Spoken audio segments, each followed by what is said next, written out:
Hi guys, welcome to my channel. My name is Beatrice. I've been learning Spanish for around 2 years now, and sometimes I just come on here to share some advice. Today we're going to be talking about simple habits that people that learn languages fit into their day, which makes the whole process a lot easier, a lot smoother. I'm going to share all of these habits in no particular order of importance. You can pick up all of them, none of them, some of them, anything in between. But the first one would be having a widget on your home screen of your phone. So I will put it on screen next to me, but there's an app called Spanish Dictionary, which I use for learning Spanish. If you're lucky enough that the language you're learning has a specialized app, usually they will have a word of the day or a widget in your phone. You can add it as an icon, like a widget, which will tell you without even going on the app, just by opening and unlocking your phone in the morning. Whenever we pick up our phones so many times a day, having the keyword word of the day on your home screen will really step you in the right direction for memorizing new vocabulary. Second tip and habit is having a cue on your Spotify, your Apple Music, whatever it is that you use to listen to music. And what I mean by that is sometimes I'll be walking somewhere and I don't actually like want to listen to a podcast. Sometimes I just want to listen to music. I just want to listen to a song and I don't want to think and I don't want to translate and sometimes I just don't want to do that. So I listen to like a song in English, usually Central C because I really like his music. And then I'll set myself up, as in I will cue a podcast to play automatically after the song. So at that point, I've taken away the friction, I've taken away the decision making. I don't have to actually stop the song myself because I don't want the song to stop, but I don't have to stop the song myself. I've automatically queued a podcast to play as soon as the song finishes, and that's that. So now, like, there is a bit of mental friction between the song changing and the podcast starting, but that fades away like in 10 seconds and then you just get straight into the podcast. But sometimes when you're kind of feeling lazy, you might not want to put on a podcast which you know is going to be challenging.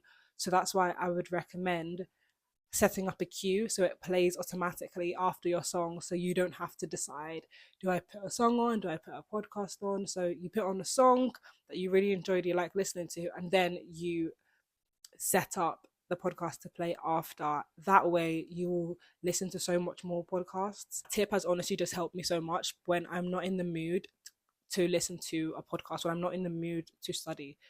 I know that as like a YouTuber that talks about languages, like my YouTube channel is pretty much like dedicated to languages at this point. You would think that I'm always in the mood to listen to a podcast in Spanish. Like I always want to study. Like no, like sometimes I actually just don't. Sometimes I'm like, I'd rather not. I'd rather listen to a song in English because it's just easier. But that's why I think the queuing has really been a handy habit that I've started doing when I'm out and about.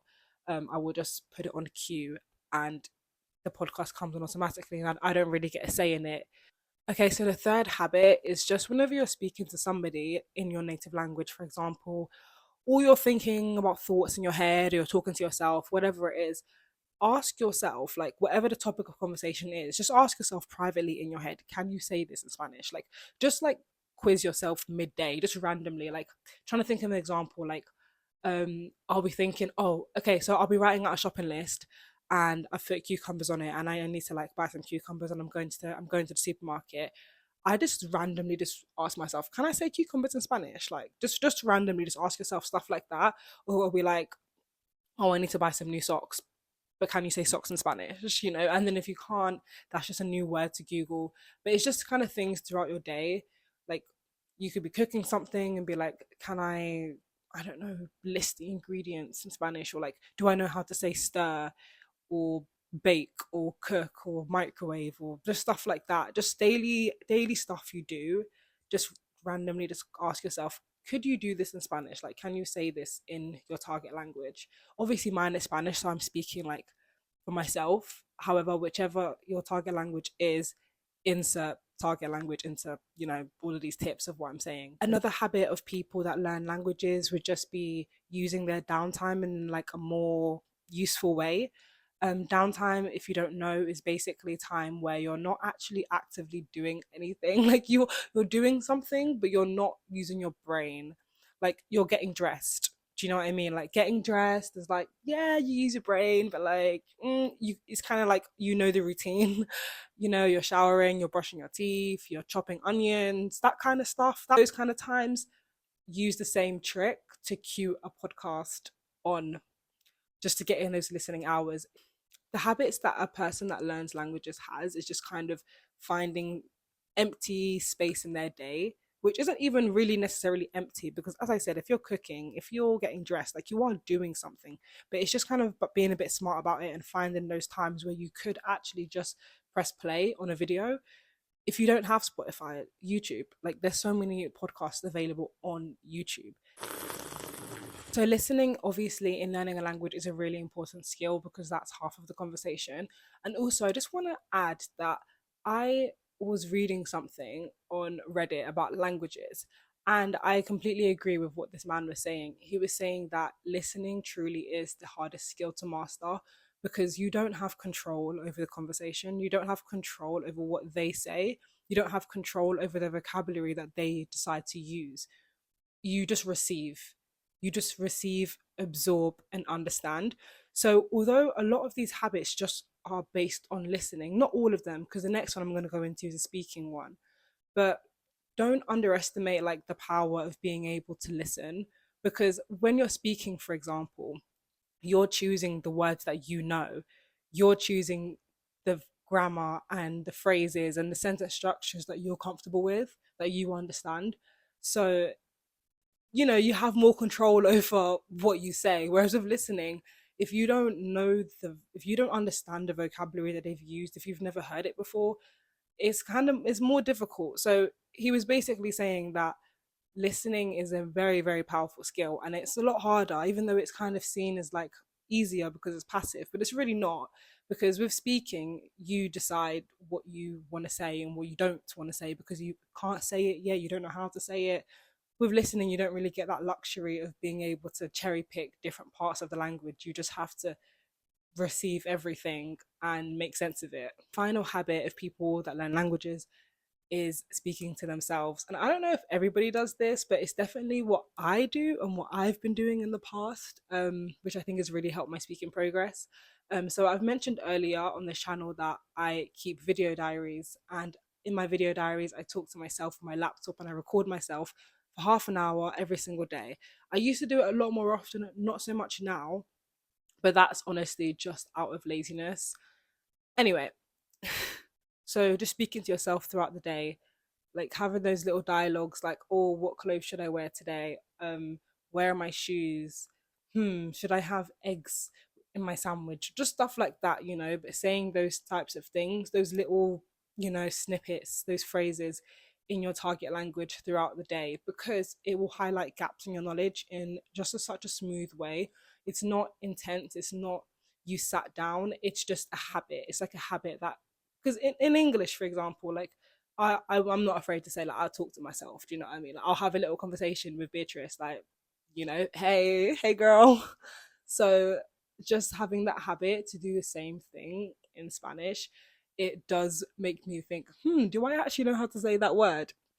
So yeah, just saying little phrases to yourself throughout the day, like, oh, I'm thirsty, I want some water, should I have juice? Have that dialogue running. It doesn't have to be constant. I'm not saying talk for the entire day or anything, but just how you would if you do in your native language. And if you don't speak to yourself in your native language, then you definitely should start, because it's really fun. You'll find out you're actually really funny. Maybe like make jokes or something. I don't know. Those are the little micro habits that you can just incorporate into your day to help you along your language learning journey. Nothing too crazy, nothing too intense, but these little micro habits really will make a difference with your vocabulary, getting you more confident with grammar structures and the overall flow of the language. And so I would definitely, definitely recommend incorporating some of these into your daily life. On this channel, I am going to start posting a broader range of content. I'm really interested in health, nutrition, fitness. And if you're also interested in that, I would absolutely love for you to stay.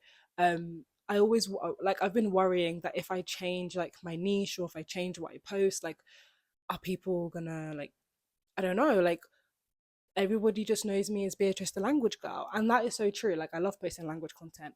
However, I would like to post more about nutrition as well, and just overall self improvement, like fitness and stuff like that. Don't worry, I'm not going to go crazy on the fitness. I don't want to record in the gym. Like, I will never record in the gym. That's almost a promise, you know, like that's almost a promise. Don't worry. But yeah, yeah, expect to see some lifestyle content, some vlogs, just some day in the life kind of stuff. Oh, I have just graduated from university. Well, I can say this in past tense now. I did go to the University of Bristol, and I'm currently sitting in Bristol right now in my uni house. So yeah, you can expect some big life changes about to happen here, and it's gonna be all on camera. I'm just gonna vlog the entire whatever life. What's life like in your 20s? I don't know. I'm 22, if you guys didn't know. Just graduated. And I don't really know what else to say other than I love you guys so much. I really like filming, I really like talking, I just really like being myself on camera, which is why I think I want to branch out to other aspects of my life as well.